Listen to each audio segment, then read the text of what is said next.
Hey guys, what's up? Welcome back to my channel, Real Talk Recovery, where we talk about recovery from addiction and I share my life with you. My name is Nicole and I'm an addict, and my sobriety date is July 13th of 2015. Today, you guys, I have a special guest. I have Lauren, and she is going to come on and share her story. I'm actually about to send her a text with the link in it right now, but I wanted to come on ahead of time and kind of get everybody in the chat. You guys come on in. If you're in recovery, drop your sobriety date in the comment section so that way we can show others that are struggling still that recovery is possible and that they can do it too. Hey, Misty. Hey, Kaylee. Hey, Mama. Hey, Brandon. And just so you guys know, I worked late today, so I did not get to come on and do my workout. But I did walk over a mile, and I'm going to show you guys that. So that way you guys know I'm accountable. But I got to get this link so I can send it. So hold on just a second. Hey, Hostbusters. Hey, Shay. What's up, girl? Oh, I'm so glad to see you in here. Hey, Missy. Hey, Sarah. Okay, guys, hold on. Let me get this link. My phone's been acting all kinds of crazy lately. I met Lauren because of a very good friend of ours. We both have a mutual friend, and his name is Robbie, and he has a channel called Save Robbie. And he was actually going to do a video with Lauren the other day, and he couldn't make it, and it was about addiction. So he texted me and asked me to take his place. So I did. And we have so much in common, me and Lauren do, you guys. I think y'all are going to really, really like her. I know if you like me, you'll like her because we're both pretty outgoing and we're a lot alike. So, hey, Lauren, I'm trying to get this stinking link now. So let me get it. I can send it to you, girl. There it is. Okay. Lord have mercy on my soul. So y'all all come on in, everybody. Take a seat, greet your neighbor, drop your sobriety date, and we will get the show on the road. So, bada bing, bada boom. Y'all come on in. Hey, Candy.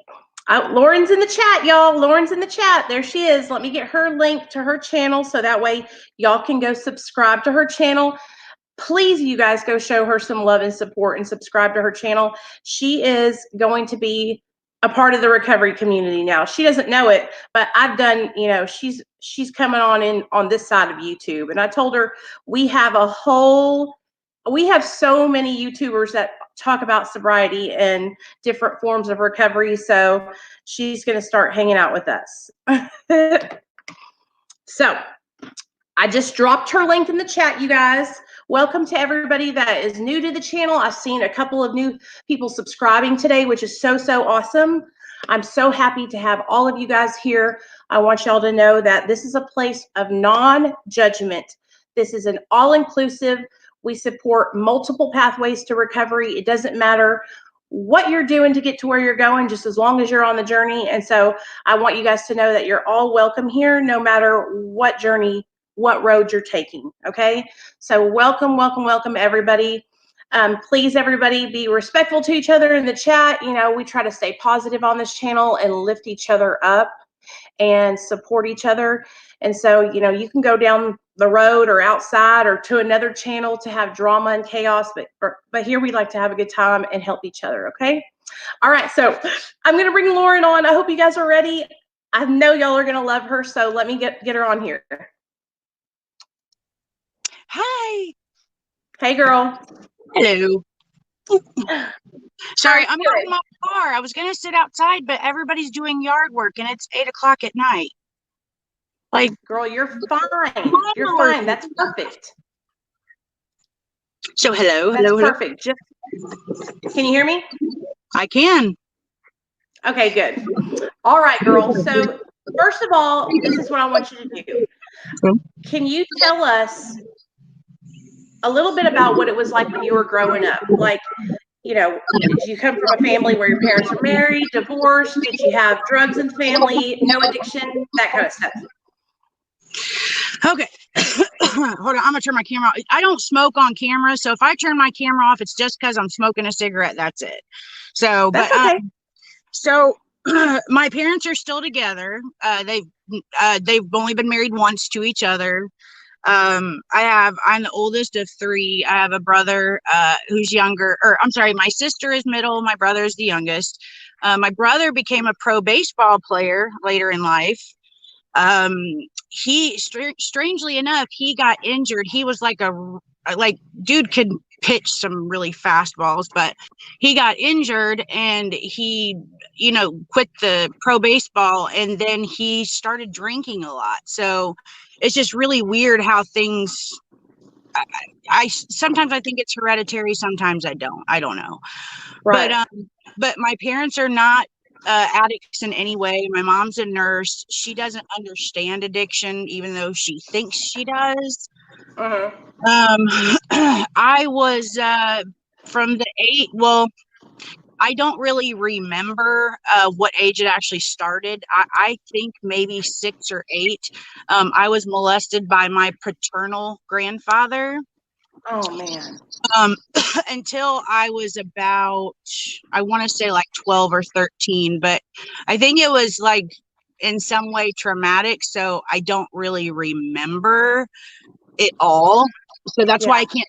I was molested between the ages of X, Y, and Z. I can't say that because I don't really know when it stopped.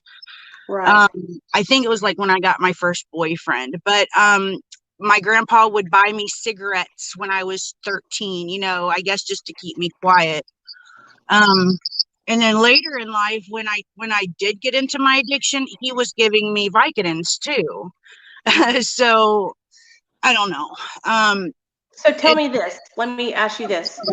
When you were growing up and you were experiencing that, how did that affect you emotionally?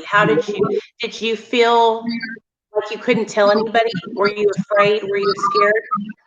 you know what is weird? He never threatened me. Because you hear a lot of people tell their story, and they're like, you know, the perpetrator would say, if you tell your parents, I'm going to hurt them. Or my grandpa never did anything like that, which is really weird. Mm-hmm. Um, I I guess I did kind of feel like I couldn't tell, but I don't know why. I really don't know why. I didn't tell until my grandpa, I had a boyfriend, and my mom didn't like him, and my grandpa came over threatening to throw him out, and my boyfriend said, Lauren, if you don't tell your parents about what your grandpa used to do to you, I'm going to tell them. And I was like, oh my gosh. So I really told my family because of an ex-boyfriend. Wow. And then Wow. when I came out, like I'm telling my mom and my grandma and my dad, who had to come home from work because it was his dad. Mm-hmm. Um, Everybody thought I was a liar because I was just a messed up teen. Right. I dating the wrong guys and everything else, but they thought that I was lying. And my sister comes up behind me and she says, Lauren's not lying. He was doing it to me too. And I'm just Right. like, holy shit. So And you know what? It doesn't matter if you were a messed up kid. It doesn't matter if you were acting like a fool. Like, nobody deserves to have that done to them. And I was the same way. Like, I experienced some sexual abuse when I was younger, and I would say things like, well, if I hadn't have been there, maybe it wouldn't have happened. It was like I was kind of blaming myself. But no matter what, you don't ever deserve that. And so that should never have happened to you. So when that happened, do you feel like that kind of like changed your path in life and maybe kind of deterred you off the road a little bit? not at all. Okay. Not at all. It's a part of my life. I'm not like I'm a victim. Oh my God. Right. I'm not like that. I just, and when I got pregnant at 17, I finished high school, went to college, did all that. Most of the girls around here did not. But Yeah. when I got pregnant, I prayed to God, and I actually put a video up about this the day my grandfather died. But I prayed to God, like, God, I don't want a girl. I don't want a girl. Like, do not give me a girl, because I'm not going to be able to protect her from, somebody so close to me, Lo and Yeah. behold, I got 2 girls, and then 2 stepdaughters, and then 2 granddaughters. Like, God, please give me a boy somewhere. So now, but yeah, so I'm overly cautious, and I wish I I'm glad I'm in the position I am because my mom didn't know what to look for. I do. Right. You It know, sounds like you have, like, it sounds like you've dealt with that and you don't let it affect your life today, huh? I'm glad I had to fall on the sword for my children. Yes. Yeah. So, Um, yeah. so when you were in high school, were you a party girl? Were you getting drunk or high in high school? Were you straight laced? I was straight until I got with that boyfriend. Okay. And then Tell me I about was that. drinking, like I would drink Boone's Farm or Purple Passion. I'd be like, oh, I'm so drunk, just being stupid. Like I wanted to be cool, but I didn't want to be bad. Like like they're taking shots of tequila and I'm over here drinking Purple Passion so I can be like almost as cool as them, Or Right. if they're passing around weed, I'd take a couple puffs and then like go to the bathroom while they finished it. I didn't want to go all the way, if that makes sense. Yeah. I mean, I cannot. I feel like I might have been like that a little bit at the beginning, but then I was just balls to the wall. What do Yeah. you think? So you're doing a little bit. You're experimenting. So you graduated high school. Did you go to college? I did. I did. Okay. Tell me about, like, what did you go to college for? How was your experience doing that? And all that good stuff. I went to college a few times actually, but my what I en- my I always wanted to get inside people's heads. I guess that's why I went towards the psychology route. I ended up being a social worker, and then I wasn't fulfilled with that. So then I went to nursing school, and then I got a great opportunity. My family and I were able to buy a nursing home, so I stopped. I was almost at the end of my nursing. I almost went for my boards, but I was like two classes away from it. So I just went with my social working degree and or social work and marketing, and we opened a nursing home. Oh wow, that's awesome. Yeah. So how long did you guys do the nursing home for? A long time? Uh, let's see, we sold it in 2014. We bought it so about 11 years, but my mom actually worked at that nursing home since the early 90s, so I grew up like working in that nursing home, but we just the owners wanted to sell it and we didn't want to anything to happen to anybody, so we had a chance to buy it. How did drugs come into your life then? Like, 'cause it seems like you had a good childhood. You grew up and you were a good kid. You went to school, you went to college, you're smart. How did you end up getting on drugs?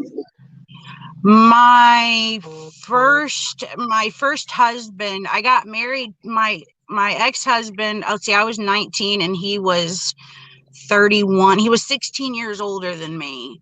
Mhm. And we started selling weed.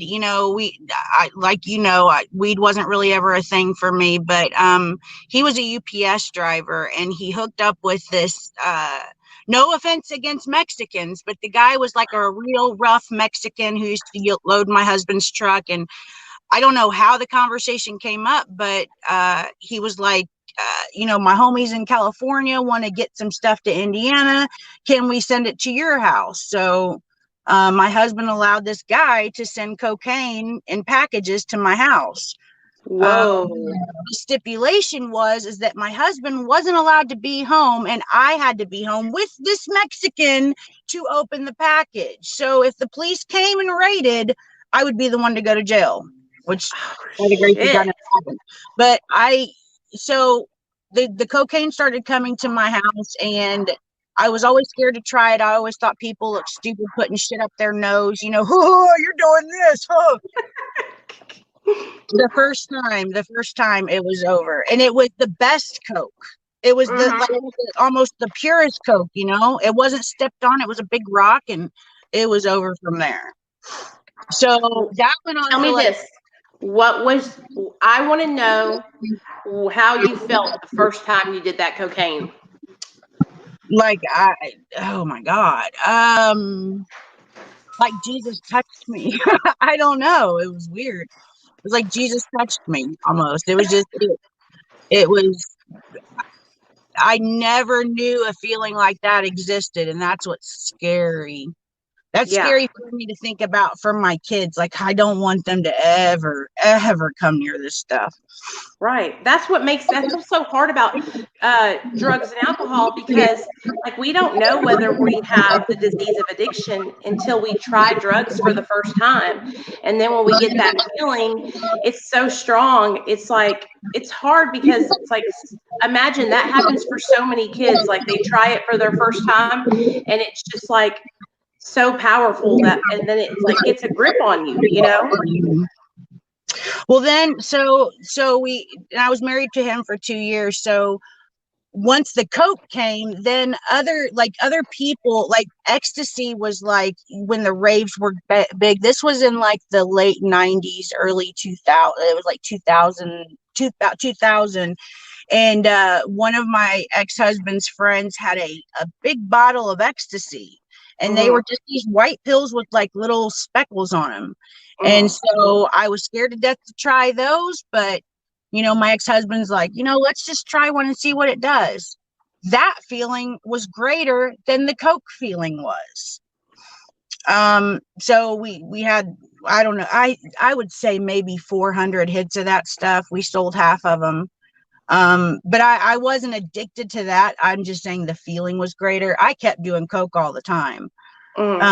And then the same guy who introduced us to the X introduced us to the date rape drug, GHB.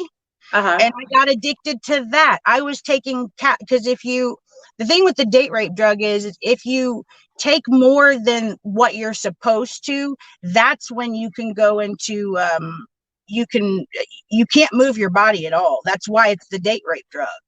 I mean, Right. you just lose consciousness completely. But I took it right, and it's like doing coke without doing coke. It's just taking little capfuls, and then you just go about your day. Mm-hmm. So I got seriously addicted to GHB. Everybody was asking me, how did you get addicted to the date rape drug? Well, it's quite easy, actually. I But don't know if I've had somebody put that in my drink. I think it was either that or like a Xanax or something when I was like 20 or 21, but I've never like tried it alone by itself. yeah, so in back hindsight, I wish I wouldn't have done this, but some of my bestest friends in the whole world, even to this day, would come over to our house and I would put it in their drinks and they would pass out, and then we would like draw pictures on them and take nothing like bad. I mean, nothing like getting them naked or nothing like that. But we'd put shaving cream in their hands, just goofing off, and they'd wake up like, what the hell did I do? And it kind of be funny. But looking back on it now, dude, I was a stupid bitch for doing that to them. Like really, but it was just all in good fun, and they were safe in my house and nobody would hurt them. But looking back on it now, I wish I wouldn't have done that. How long were you with that your ex-husband? We were married for about 3 years, and it was just a constant party the whole time. And then when it was the coke, because he wanted to keep doing it, and actually I think to this day he still does it. Uh-huh.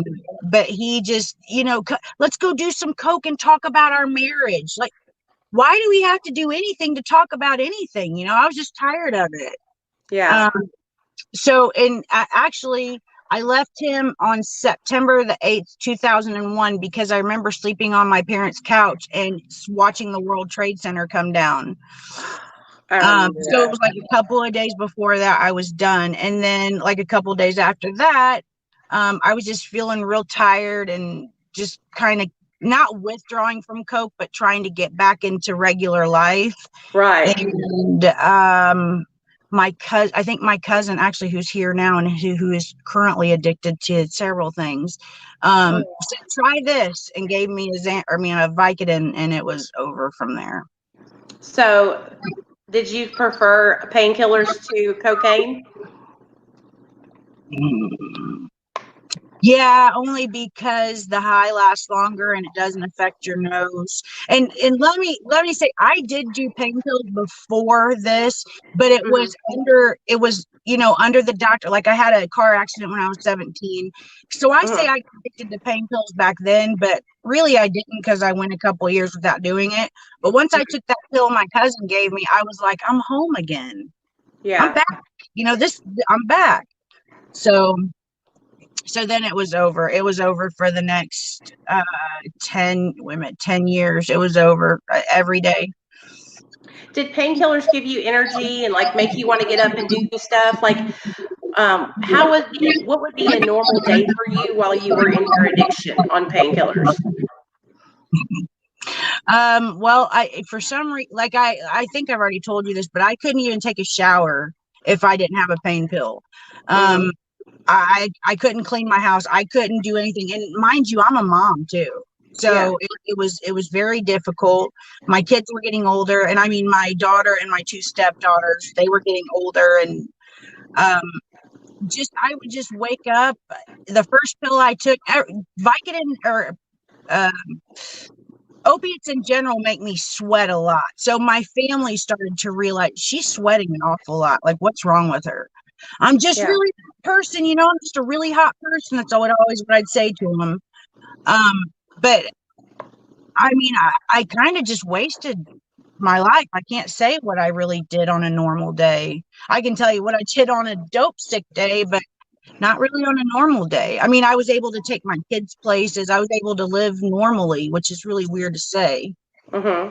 But I How thought many pills would you take at a time? Would you take like 10, 15, 20 pills? it depends on what it was, but yeah, easily. Gosh, like when I went to a pill mill for a few years, and well, that's when I started methadone, but he would give me like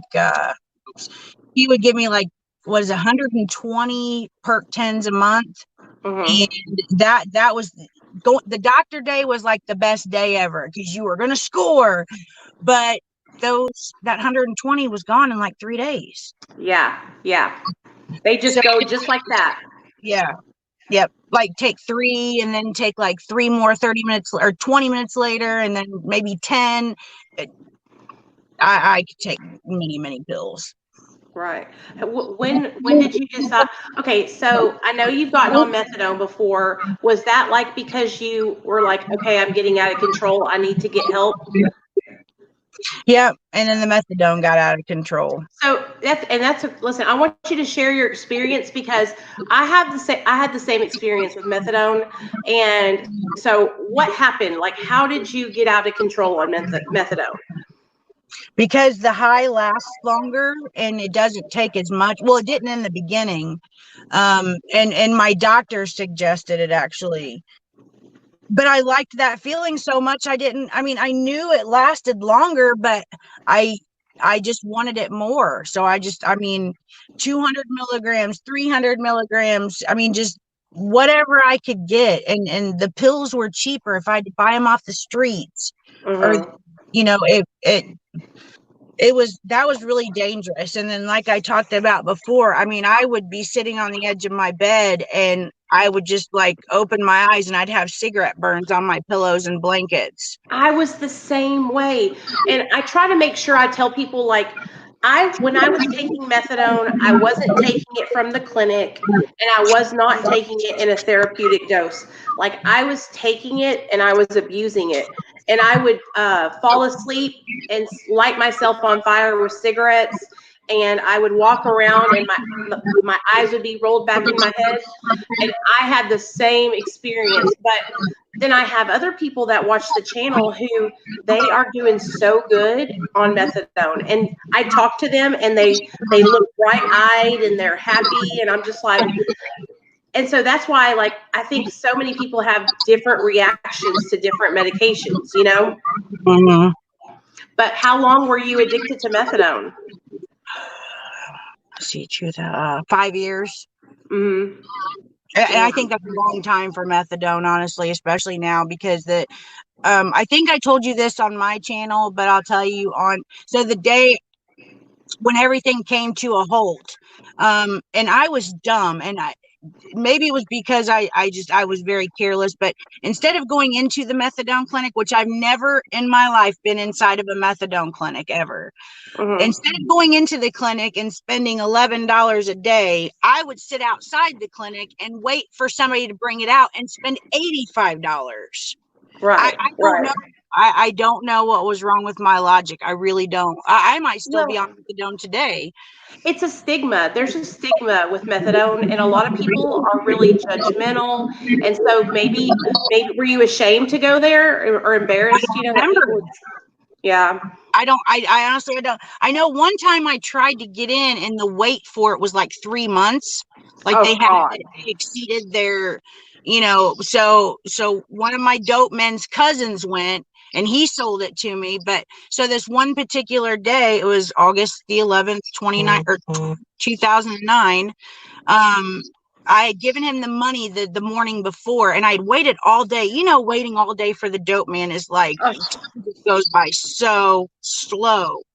And he yeah. calls me at like 4 and he says, well, I got the methadone and I was riding down the street on my bicycle and it dropped and I ran over it. And that was $85 right there. I'll never forget how much I'd given that man. And he had done that to me before. Like Uh-huh. he'd done that to me a few times, of course, but again, he was somebody that I had trusted by then. And for some reason, for that day, I said, I'm fucking done. Like I'm done. Like, and I knew as soon Right. as I said that, it was going to be terrible for me. And then when I went to my mom and I said, Mom, I'm really sick. And my daughter at the time, I think she was 13 or 14. And I just finally had to tell her, of course she knew something was wrong with me, but she didn't know. Right. Um, and then that night was pretty bad because I hadn't had methadone in like a day. So the next day Mhm. they took me to rehab and like I said, I was in a fetal position on the floor sweating. I didn't care who was watching me. I didn't Yeah. care. I had no integrity. I didn't care. I just wanted somebody to give me something to make me feel better. It was the worst feeling I'd ever felt in my life. Did you stay there for 30 days, or was it just a detox kind of thing? I did not enter rehab at all. We got to the waiting room and they said it's going to be luckily my husband had really great insurance, but it was still going to cost the family like $7,000, something Yeah. outrageous. I don't remember the amount. So my husband, who was in the waiting room with us, he started looking up, trying to figure out other ways. And that's when we found out about Suboxone. I didn't know about Suboxone before, and I had dope dealers all around me and none of them Yeah. ever talked about Suboxone. So we went home, and the next day, those were like the worst 3 or 4 days of my life. And then the next day, I went to a Suboxone doctor, and that first pill, I just could not believe like I was normal again. Like not Vicodin or Percocet normal. I was like normal, Right. Like you just felt like a regular person. just a regular person. I could do whatever in the hell I wanted to. I could watch TV. I could take a shower. I could do just anything. I could go places. And you And I have chronic wasn't pain high. too, I don't wasn't you? high. You have pain too, chronic pain, don't you? I hate the word chronic pain. I do, but I don't say, oh, I have chronic pain. But yeah, I do have some issues. I do for sure. And I fight them. I don't want a crutch. Like I tell everybody, if you're in pain, take ibuprofen. But It helps too. After you go from taking pain pills all the time and you get off of them and then you use ibuprofen the way it's made to be used, it really does help the pain, yep, you yep, know? it does. So So tell me this. When you got on Suboxone, did you ever go like to 12-step meetings or experience any kind of judgment from anybody in your family because you were on maintenance medication? nope, nope. I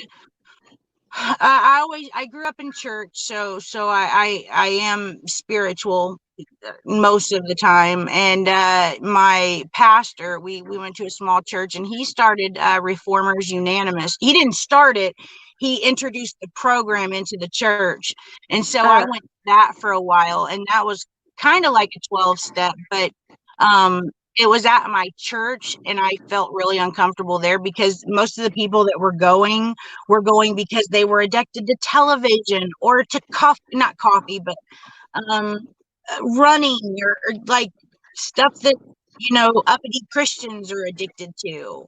Right. So it was uncomfortable there. I liked it. I just didn't like the people that were around me. So nope.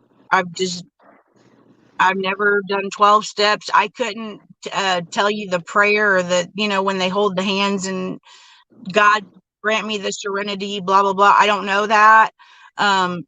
When I was sober for about, let's see, I think it was 3 years, since I had my background in social work, I did start doing interventions and helping people get clean. And I started going to halfway houses and things Because you like have a social worker's degree. Mhm. See, okay, so that's really good too, like Yeah. that would, to me, that would be how that's how I stay sober today, is by helping and being involved with people in recovery. And Mhm. it helps me so much and it gives me purpose.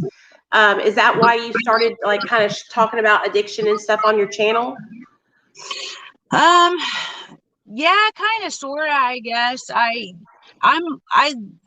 when it comes to mental health and addiction, and I have a lot of knowledge, and I don't know if I said this to you or to somebody else just the other day, but I have learned more on the streets and in um my own experiences than I could have ever learned out of a book. Some of the best Heck yeah.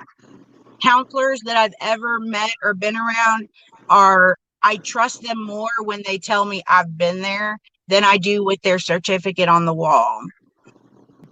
That's true. I Oh yeah. mean, you could have went to school for 20 years, but if you don't know how I feel, then you're not gonna be able to help me. There's nothing like having somebody that's had lived experience. And then Mhm. also, that's how we get to, like, I know that when I came on your channel the other night, I was so nervous because I always feel like I have to prepare myself when I tell people that I'm on Suboxone. And then I was like, yeah, telling my story. And then you were like, I'm on Suboxone. And I was like, what? You know what I mean? It just made me so happy because it's like, I meet More than you people who don't understand. And I take more than you. Well, when I do, I mean, I'm prescribed more than you, but because I was even saying to my husband, I was like, how does she take 1 milligram?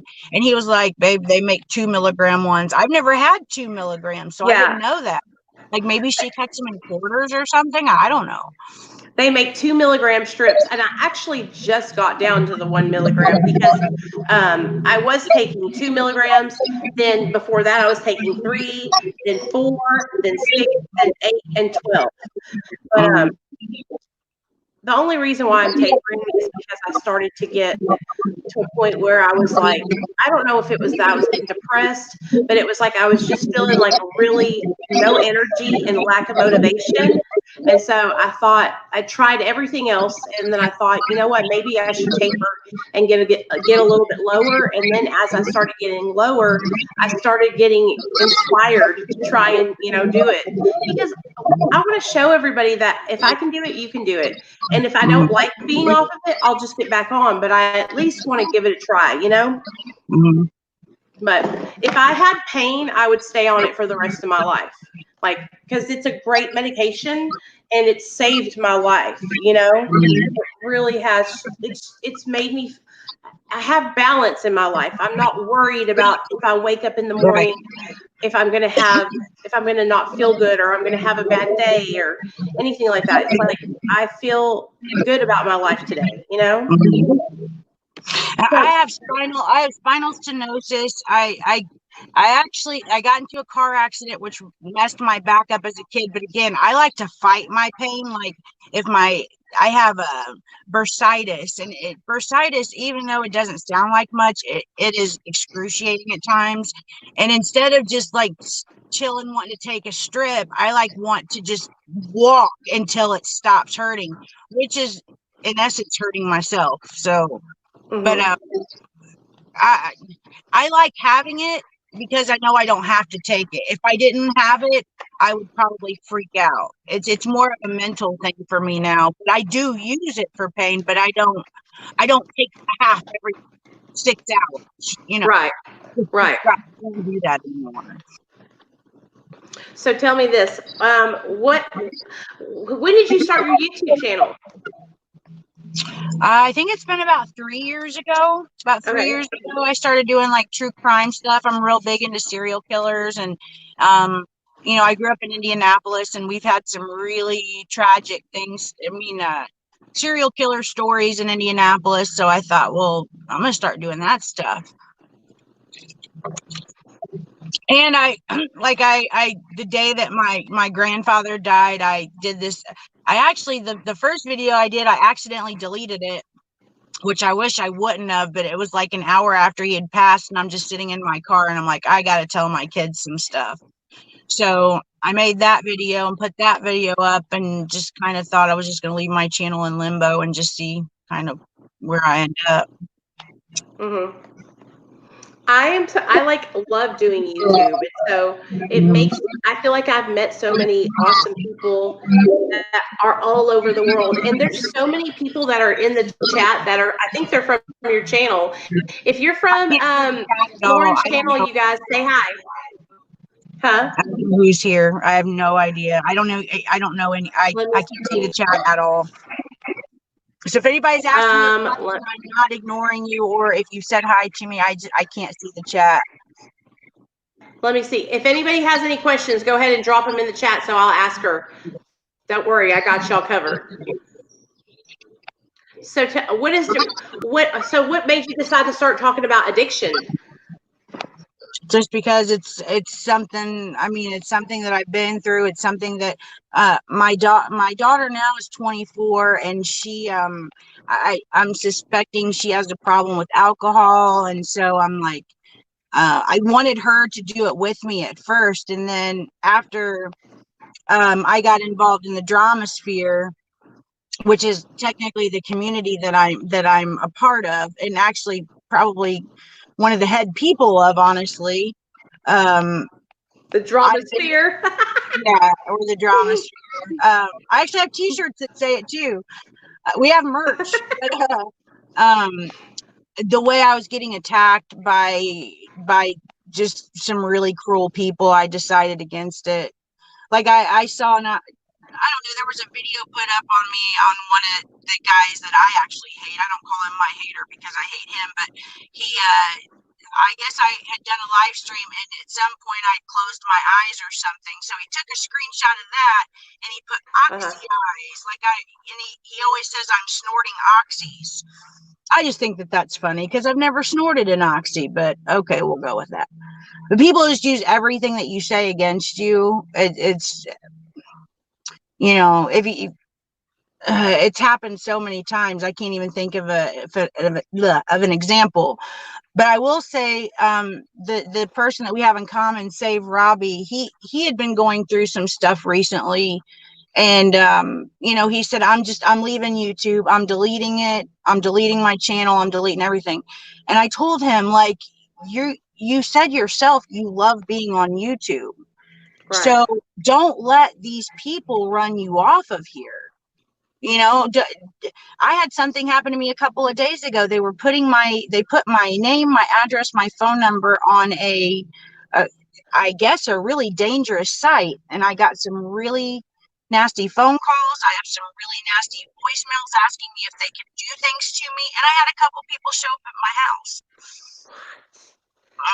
Just a couple days ago. And I sent these screenshots to Robbie, and I said, look, these people can't run me off of YouTube, and this is what they're doing to me. They've called the police on me. I've had CPS at my house. I've had to take drug tests for CPS.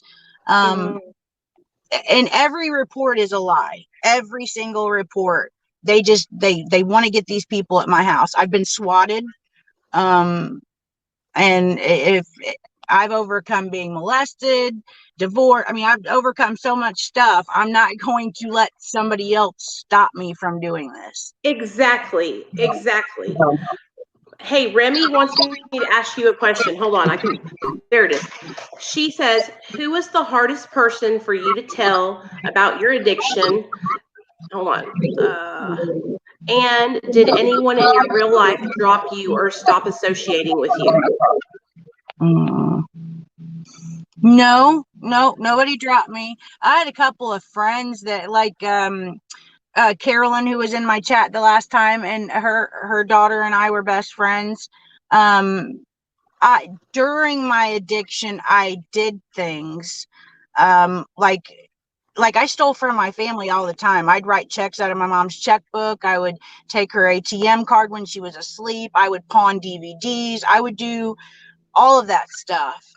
But when I stole from my friends' parents, that's when they said you can't be around Lauren anymore. But by the grace of God, they've forgiven me, and things have happened since then, and I love those people to this day. But the person I was scared most to tell, I would say, would be my daughter. Yeah. Yeah. Yeah.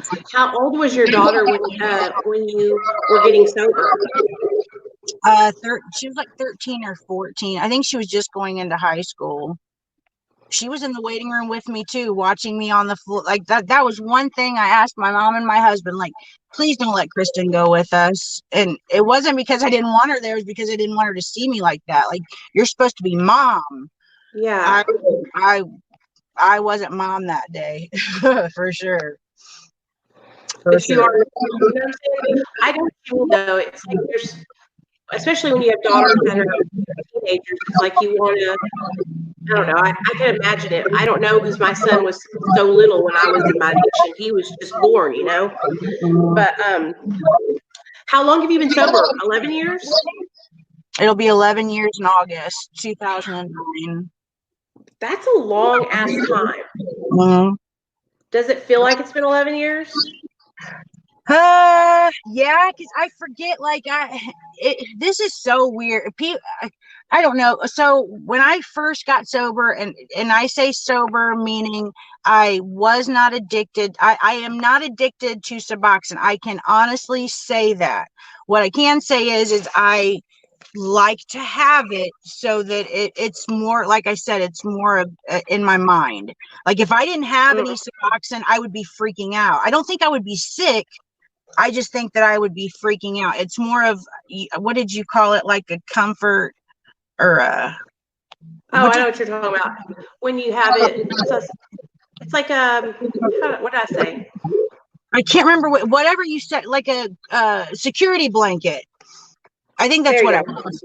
So And, I can't remember the point I was. Oh, so when I first got sober, I would say maybe a couple of months in, the same cousin who had given it to me, 10, 11 years prior, was still buying them and selling them for meth and crack and all this stuff. And he was taking me to that Reformers Unanimous thing one night. And I said, I just want to see the bottle of Vicodin. And it was, I mean, he had one of those long pill bottles, and it right. was full. And he said, why do you want to see that? And I said, I just want to see how I feel looking at them. And so he reluctantly handed them to me, and I'm just like, these just look like a bottle of Tylenol to me. I don't care. So, because I was really worried, like, once I saw that bottle, am I going to want to, wait till he's not looking and pour a couple in my purse, or something like that. And I knew it was over then. And it was only a couple of weeks or maybe a couple of months into it. And I didn't think I was strong enough, and ever since then, I mean, I got elderly grandparents and stuff that take pain pills and stuff, and I'll, hand them to them if, they can't reach them or something. I just don't think anything of it anymore. You see, you're really, really blessed. You're blessed because a lot of people don't have that. Like, for me, okay, so I don't want to get high today, but I cannot tell. I have to tell you though, if I am around somebody that has Xanax, it gives me so much anxiety. Like my neck will start turning. I'm like, yes, I will have to literally go take a shit. It makes my stomach start turning. I mean, any drug really, but it's Xanax and stimulants like meth or coke. It makes me like, ooh. That's why I knew that what you meant, because Coke does that. If you knew you were getting some Coke or you were around it, you got that stomach cramp. Like, but I do feel like I don't want to go out and use today, but I don't want to be around anybody that's using, because when I'm around people like that, it just makes me feel uncomfortable. Like I'm in a different place in my life where I don't want to do that. I don't want to check. I don't want to tempt myself. I don't even want to try to be around it, you know? I had to because wait, I mean, I'm thinking all of these thoughts riding in the car with the pill bottle, in the vicinity of me, and I'm thinking, I need to know this now because I need to know what the rest of my life's going to be like. You know what I mean? Yeah. I'm not saying that I'm better than you. I know. Because I just needed to know how I was going to deal with it back then. You know what I mean? And it doesn't I matter. totally understand. Coke And does. a lot of us that's why, I used to get like kind of defensive and stuff, but I realized today that every person responds differently in their recovery, when they're in their addiction to medications. So Kaylee had asked a question. She said, have you been on Suboxone for the whole time, and do you plan on tapering off of it? I'll tell you, taper is a cuss word to me. I don't use that word. I couldn't stand it when one of the Suboxone doctors that I did go to, it's like they're forcing you to they're just forcing you, so then I started tapering for a while, and Mm-hmm. I could like feel the physical pain, not the withdrawal, but the pain. Mm-hmm. So I talked to my doctor about it, and she said, honey, you need to see a pain specialist. Like, why are you here? Like, Mm-hmm. I didn't know. I thought you were treating me for Suboxone. She's like, no, we need to send you to a pain specialist. So I had all the MRIs, and it took a few months to do. But and then my doctor put me on the dose that I'm supposed to be on. And since then I've been on the same dose ever since. But again, I don't take it like that. Like, it'll be time for me to go to the doctor and I'll forget because I still have several. Uh-huh. Yeah. So do you So just tell me this? Do you just take it like when you remember to take it, and is it every day, or do sometimes you forget? just when I feel pain, I just take it like I would an ibuprofen. Like, Okay. like, it used to be a routine, but then I started feeling that depression that you were talking about. Like, I knew Yeah. every morning as soon as I woke up, I'd put that strip under my mouth or under my Mm-hmm. tongue. But then I'm like, that's what I did with pain pills too. I'm still doing the same shit. Right. So Right. then I knew it was in my mind. But then when I was feeling physical pain, I'm like, I still need this stuff. That's what I was thinking. So I would take it, and then, ibuprofen in between, but I only use it when I need to for pain. But I do not like the word taper because that makes that it feel, when I hear the word taper, it feels more forced by someone else when you're not ready. I Right. just don't like that word. And you know what? That I think it's really important for everybody here. Like, if you're on Suboxone and you are doing well, you're staying sober, you're happy, just don't worry about it.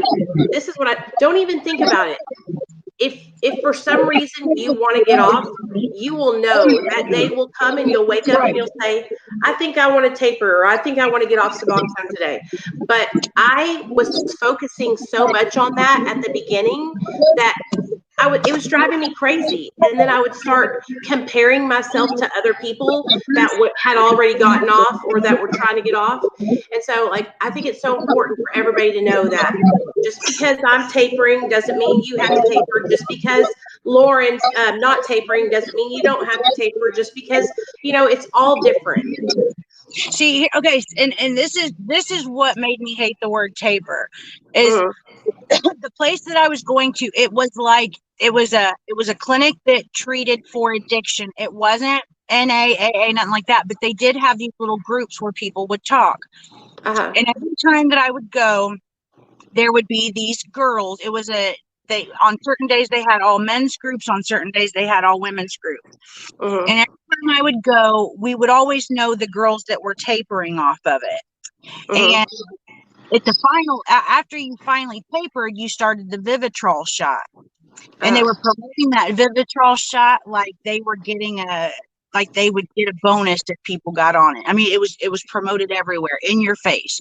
Those girls are the ones that I saw struggling the most. Like they would say, yeah, I'm on a taper, but I'm doing great, you know, and they would just look, they would be sweaty. They would come in with their pajama pants on and their Crocs on.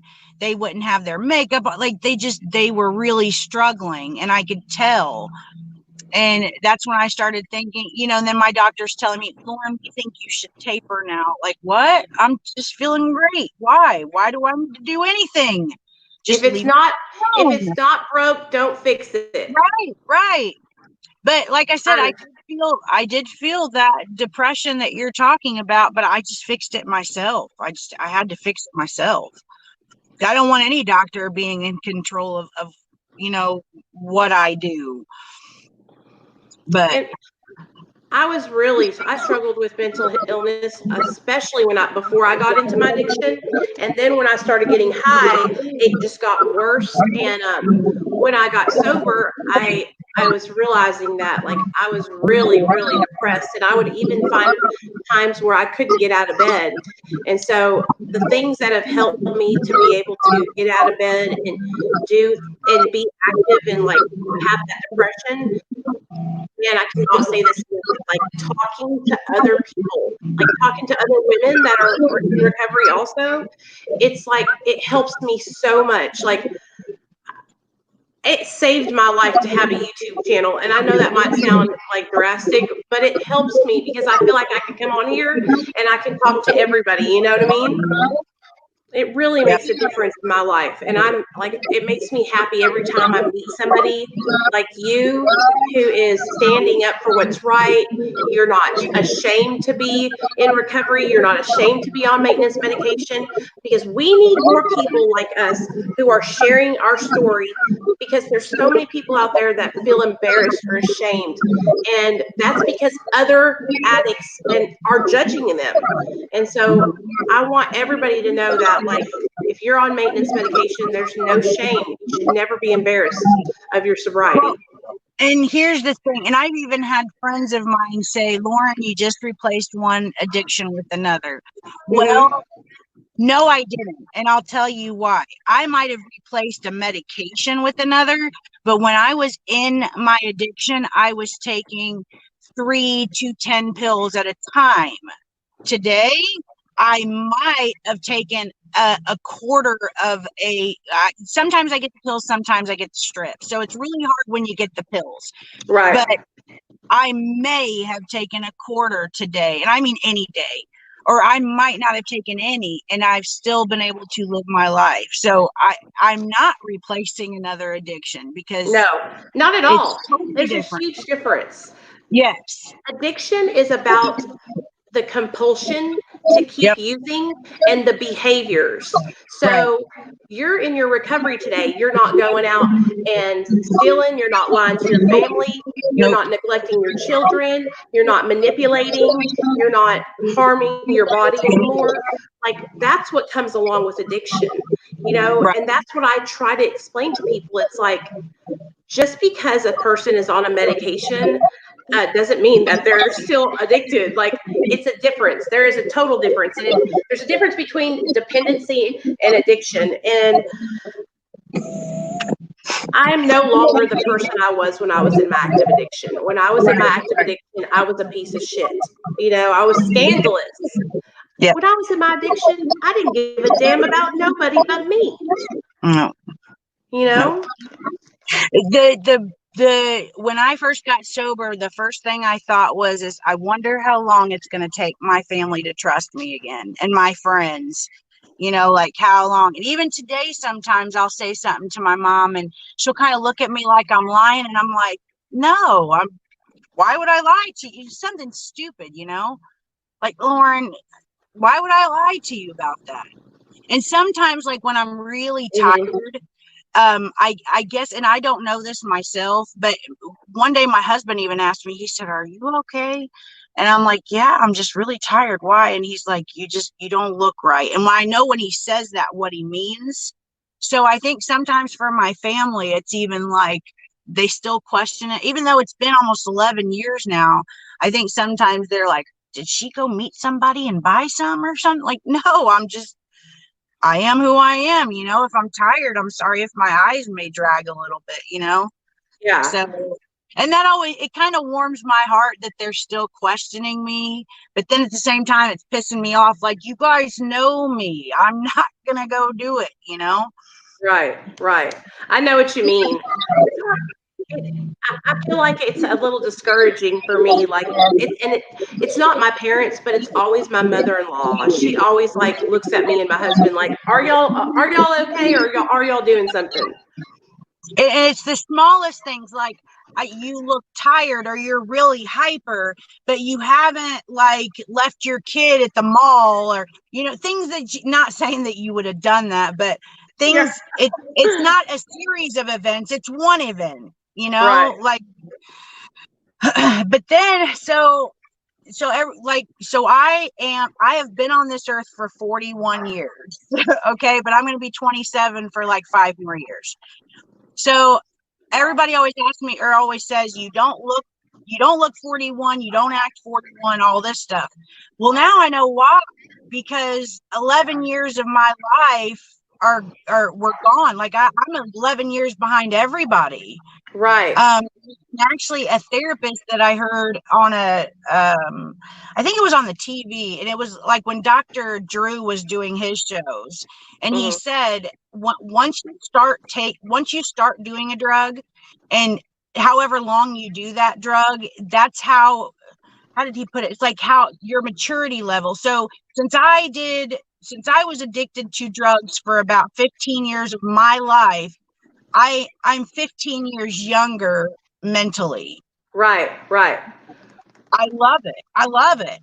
I should have done it for like 20 more years. I love it. I So believe that so too. I'm still learning things that I like a believe 30 that. or a 27-year-old. Huh? I started when I was like 17 or 18, and so like I feel like I act a lot younger than I am, you know?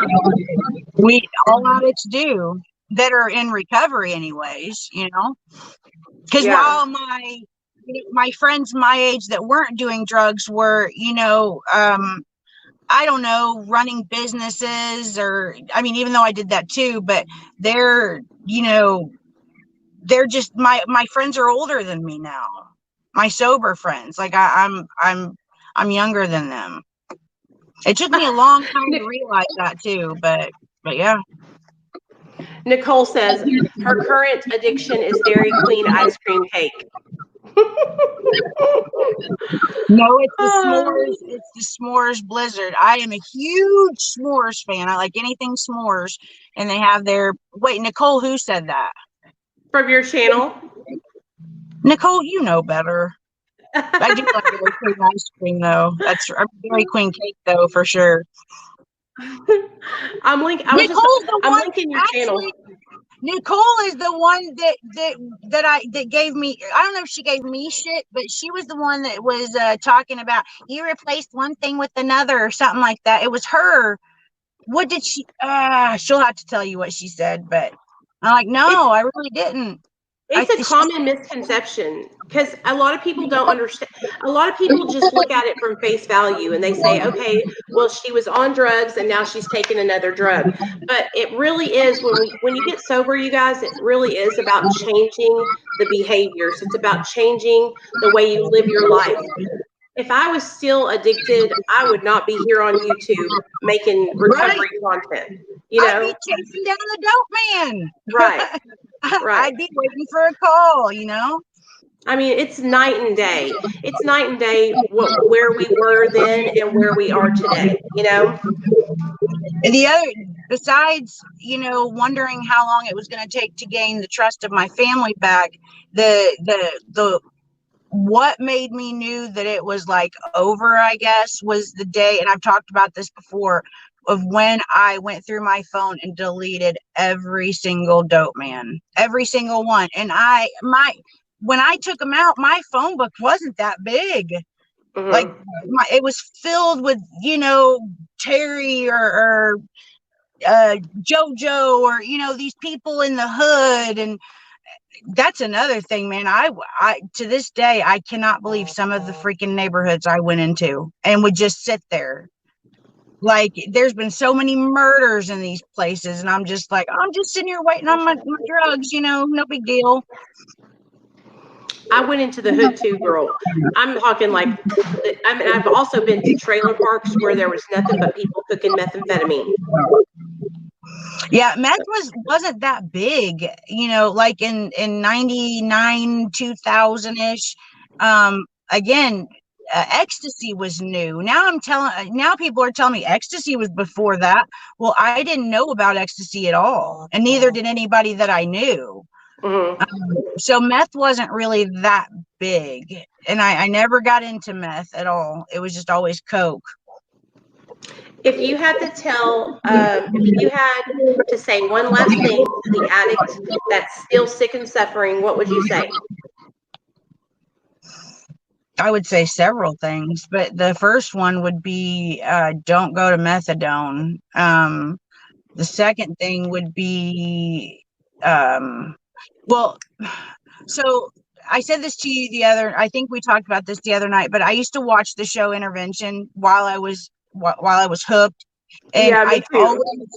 My favorite part, or what gave me hope, was watching the very end when they were coming out of rehab and they just looked so totally different. And I just always thought, I don't think that there's hope. I'm never going to look like that. I'm always going to be this sick, stupid bitch that just, I never thought that was going to be me. Now that I know that it's me, it's 100% possible. And there's 100% hope for sure.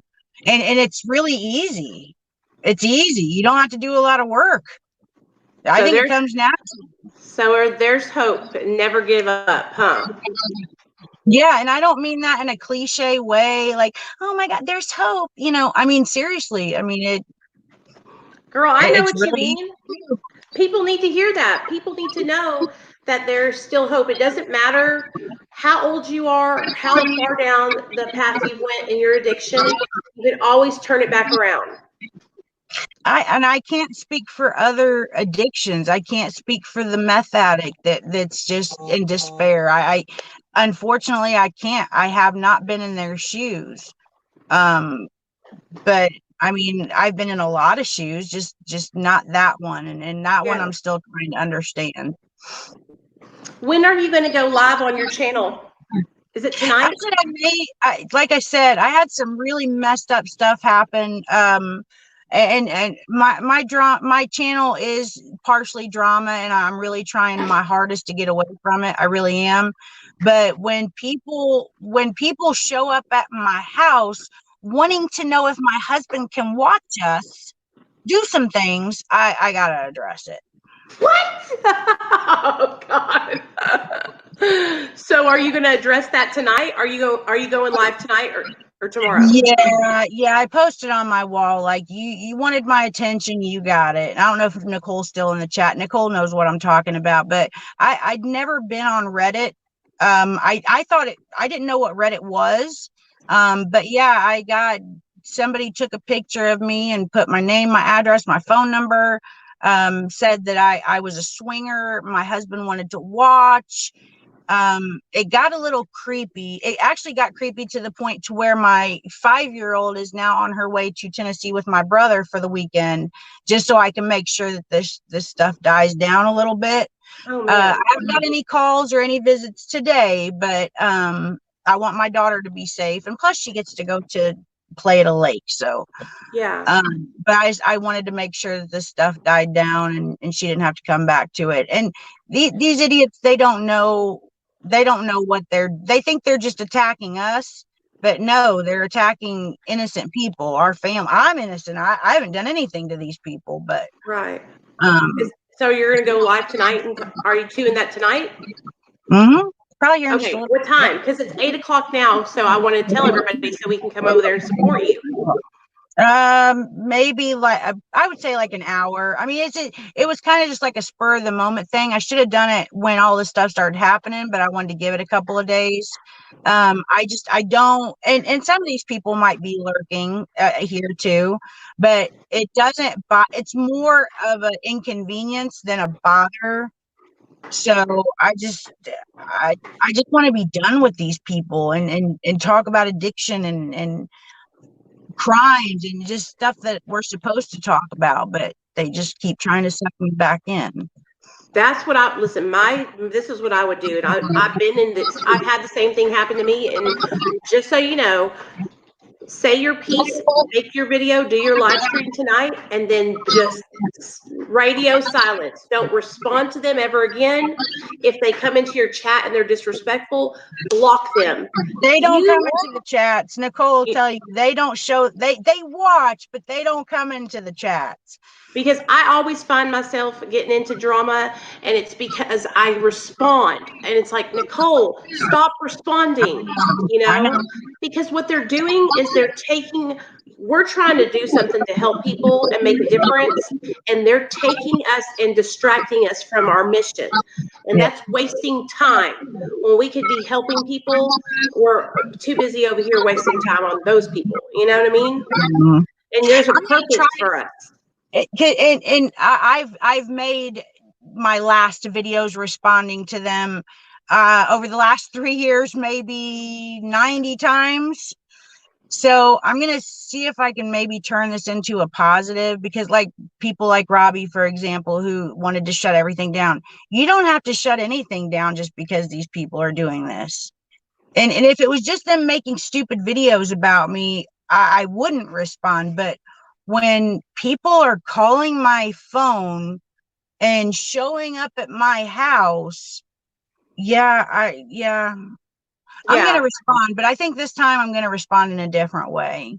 That's why I said I need like an hour, because I told some people earlier that I was going to go live, but I need to maybe do this a different way. And then if it happens again, I'm done. I keep saying that. We're not going to do any more response videos, girls. We're not going to do it. I gotta do it again. Well, we're going to come there to support you. I really appreciate you coming on my channel, and we'll have you back. Of course, you'll come back on. You're welcome to come on my channel anytime. For those of you guys that are watching right now, I've linked Lauren's channel. Please go subscribe to her channel. We are going to be doing a lot of more videos together. And I'm sorry, I didn't cut you off. I'm not in the chat. I have not seen the chat the whole time I've been here. I don't know who's here, but I can't put a link to my channel in there either. So I've been linking it. Okay. So, but there was 40 people in here. There's 31 now. So y'all go I'll see you over on your live stream. I'm going to end this, and then I'll see you over there when you go live. Okay. All right. Thank you, everybody who was here. And I really appreciate you. Yeah, no problem. I'll see you later. All right, babe. All right. You were just tired, buddy. Okay, you guys. So what did you think about Lauren? That's my new friend here on YouTube. And again, I'll link her channel one more time. Her channel is called Brutally Lauren. And I'm also going to link it in the description box when I upload this video. I hope you guys really, really, go and support her. She's a good chick. She's a lot like we are. I figured when I do these interviews, I try to find people that I think that will fit in our little crew. I feel like we have a little crew over here, and I really, really like her. I really want to help her, with her channel over there and doing like collabs and stuff. And so I just, me, I like to have a good time, and I really like her a lot. So go subscribe to her channel. And now, before I go, I wanted to show you guys the workout that I did, because I told y'all that I would show you. So I did 1.73 miles today. I thought it was tomorrow.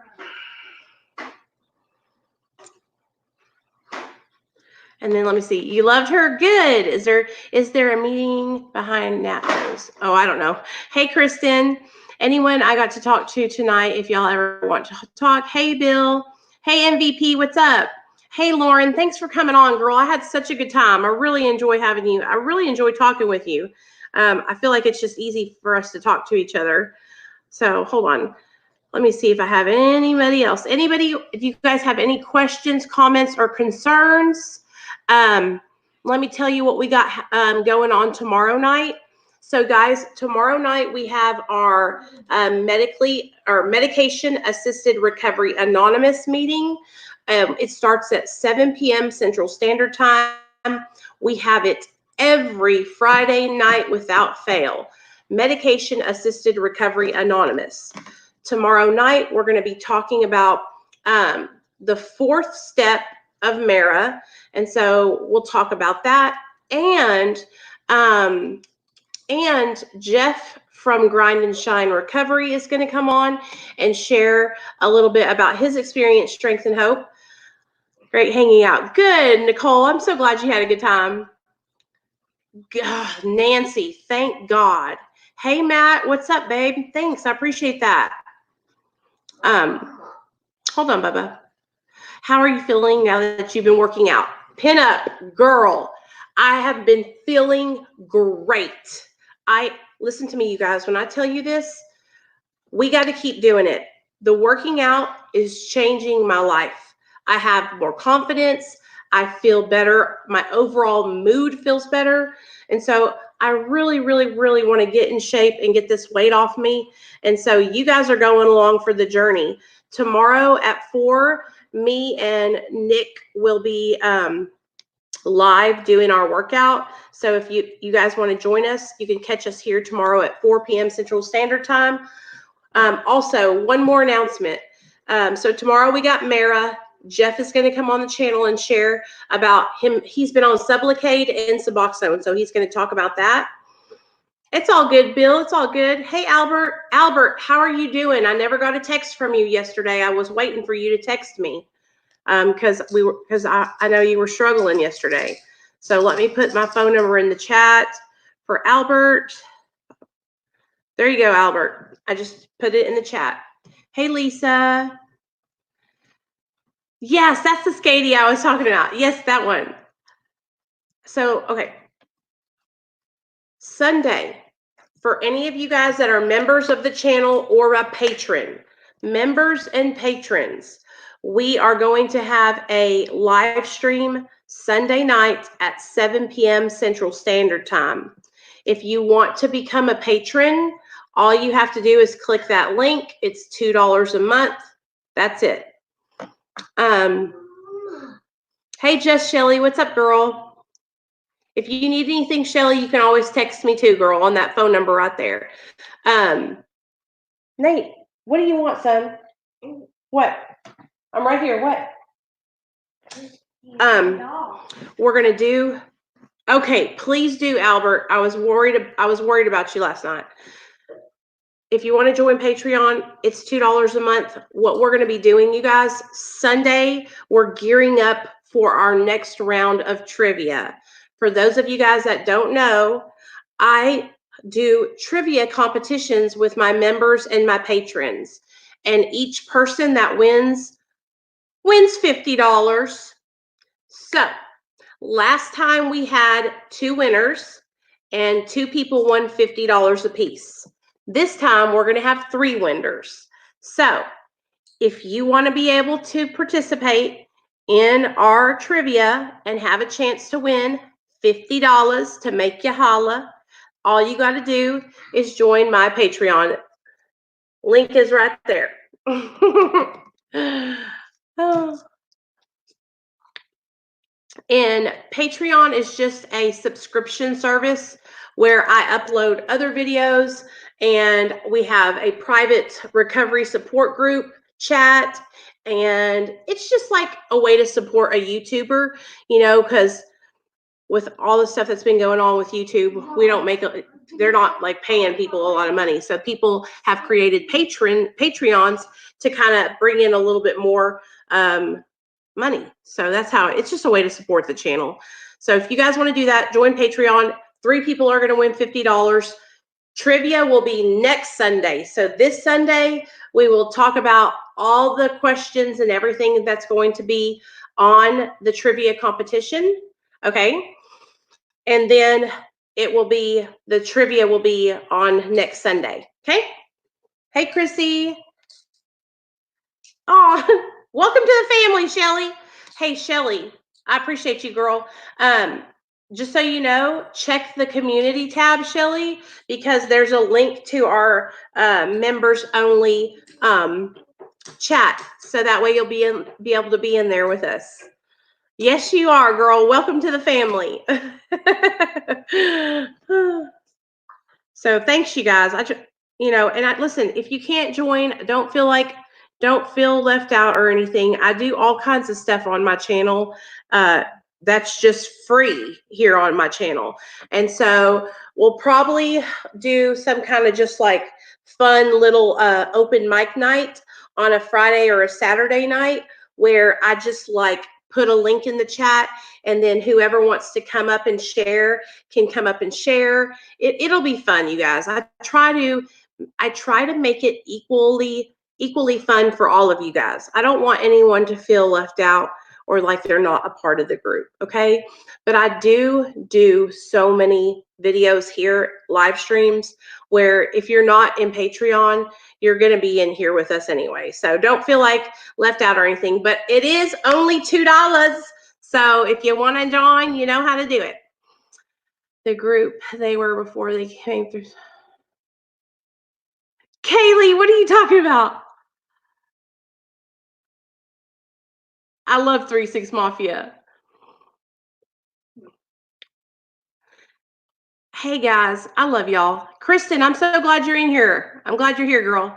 I hope you enjoyed Lauren's story, and I hope you guys all go over and subscribe to her channel. Let me get her link one more time before I go. Listen to me, you guys, back when I was in my addiction, I used to bump some 3-6 Mafia. I still do. Okay, hold on. One more time. Here you go, guys. There is Miss Lauren's link, and I'm going to get off here, and I'm going to go get this little boy some dinner, and I will see you guys tomorrow night at 7 p.m. Central Standard Time for our Mara meeting with Jeff, and then also tomorrow at 4 for our workout. And I might go live later on tonight to do a recovery meditation, but it'll be like at 11 or 12. All right. Love you guys. Have a great day. Thanks for all the support.